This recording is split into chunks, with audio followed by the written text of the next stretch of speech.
Hi, I'm Dave Atkinson, and welcome to Life on the Straight. For this great adventure series, I'll be reading from my 3-volume book, The Yonder Years, and this video will be providing a little more content than what is in the book.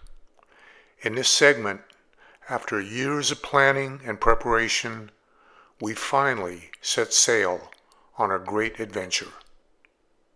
Thank you for following Life on the Straight.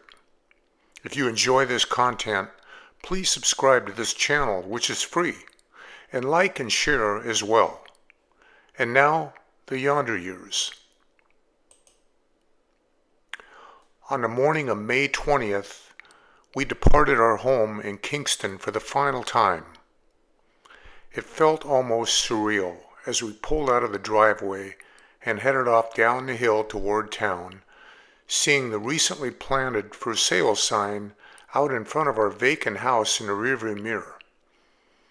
Like we did before, we were going to pull off onto a side street to hook up our Honda to Gypsy, but I first took the coach to a local gas station to top off the tank, and the Honda was filled up 2 days before that. When I returned to where Amy and the Honda were waiting, there was a lady who had been to our garage sale standing there talking with Amy. She asked us if today was the day, yes it was, and gave us her best wishes for a safe adventure. I had never taken Gypsy on a ferry before, and I was hoping that the tide was in. Gypsy, like most gas-powered coaches, has a tail that extends well past the rear wheels, and the last thing we needed was for it to scrape on a steep ramp as we were loading and unloading from the ferry at low tide. Fortunately, we had no problems boarding the ferry or unloading once we arrived in Edmonds. Our route would take us on southbound Interstate 5 into downtown Seattle, where we would link up with eastbound I-90. A little more than 300 miles later, we pulled into our commercial business park in Coeur, Idaho. During the drive through central Washington, the weather was heating up, and we tried using the AC, and that's the AC coming out of the dash, not the overhead unit. It wasn't working. It wasn't working at all. We scrambled to find someone who could look at it and found a very helpful guy who owned Lake City Radiator and Air Conditioning. He could squeeze us into his very busy schedule in a few days. Meanwhile, we parked Gypsy behind one of our tenants' buildings in the back of the business park. Our tenant had at one time a trailer park back there, so he had put in 30-amp power plus an access port to the sewer line, and he let us use those hookups for our short stay.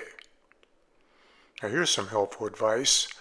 Don't drink a tall glass of grapefruit juice close to your open, brand new laptop. I did, and the glass tipped over, spilling all over the keyboard. Quickly picking it up and turning it upside down didn't do the trick. So we would have one more thing to do during our stay, and that would be to visit the Apple Store in downtown Spokane and part with $475 for a new logic board. Thankfully, they had a replacement logic board on site and had it repaired by the time we returned from lunch. We found a veterinarian who would see Buzzy on short notice, and they ran a blood test. I also did what I needed to do for our business park, bringing the sprinkler system back to life, fixing a few broken sprayers, and sweeping the parking lot and picking up trash. I filled up Gypsy's gas tank along with the Hondas.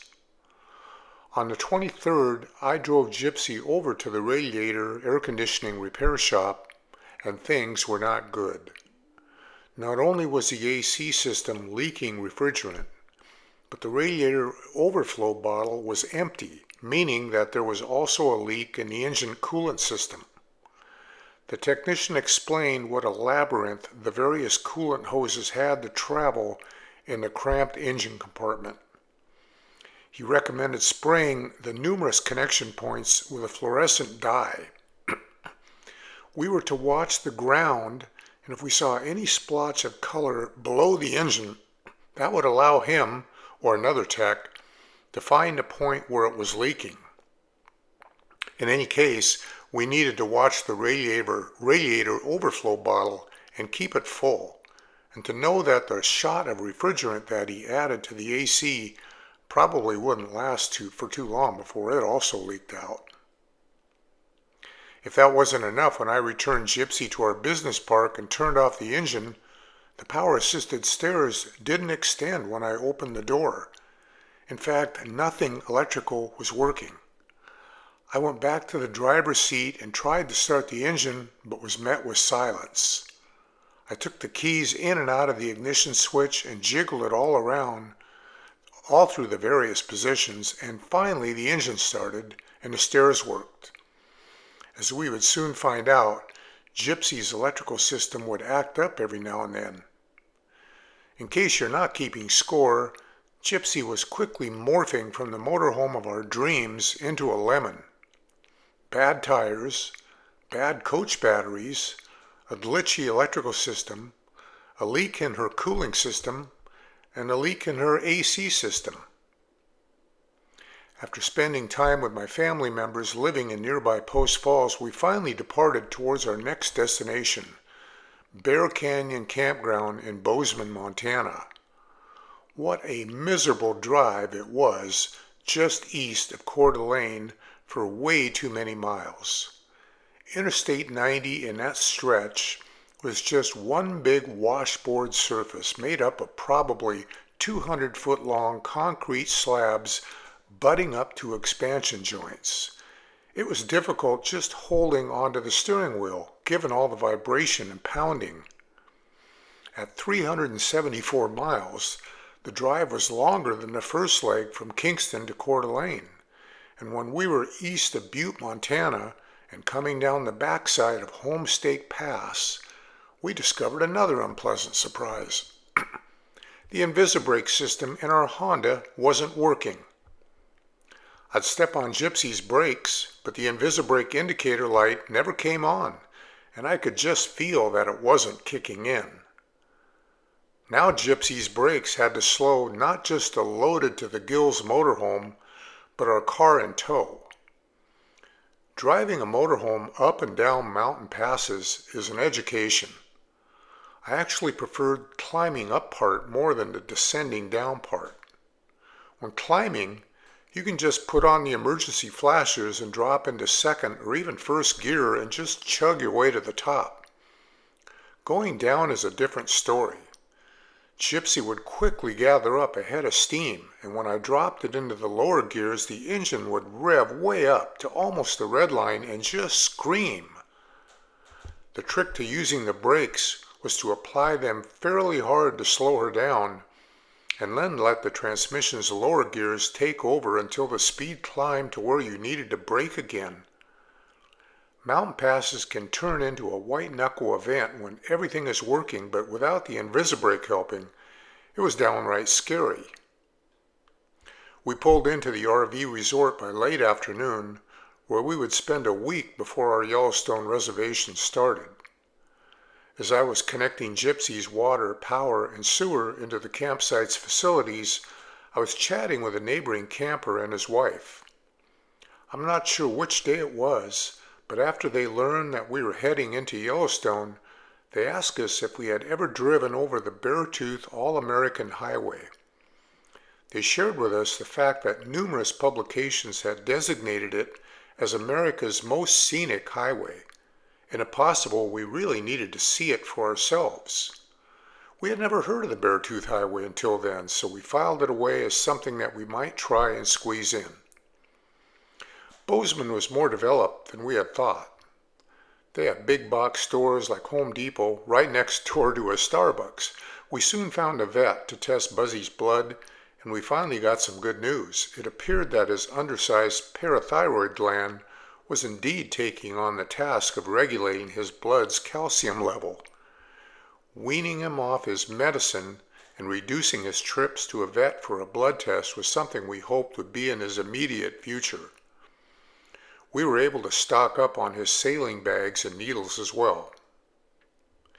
In addition to hanging out in the downtown area, checking out the gift shops, eating out, and going bowling, the Bozeman area provided us with two other fun opportunities. The day after we arrived, we headed off to the Big Sky ski resort area.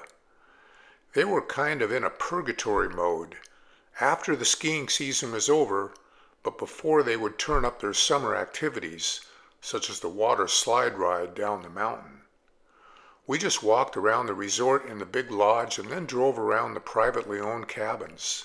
It was here that we saw our first bear. Amy saw it first just walking between the cabins. Then it got up on the porch of one of the cabins and started playing with the front door mechanism. Nobody was home at the time, but wouldn't that have been a surprise? Heading back to the main highway, we stopped at the Big Sky Town Center and had a light lunch at the Hungry Moose. A few days later, we traveled over to Bozeman's excellent Museum of the Rockies. The museum features plenty of dinosaur skeletons and many discovered in the surrounding area, and had exhibits both indoors and outdoors, and they even had a planetarium. There was so much to see and do at this museum that we ended up returning for a second day.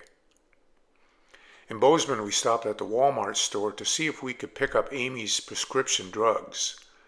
When we lived in Kingston, she filled her prescriptions at the local Rite Aid store, but we knew that their stores were not in places that we would be traveling to. She changed it over to Walmart because Walmarts are basically everywhere, and this was her first experience getting her drugs there. It was not smooth sailing. In our travels, there always seemed to be a perfect storm brewing around the times that she needed to get her drugs. Either the pharmacy help was anything but helpful, the prescription needed to be resent by her doctor, Walmart needed to contact the previous pharmacy, or her insurance wouldn't let her get a month's worth of pills at a time. As our calendar turned over into June, we knew that the next day would be memorable.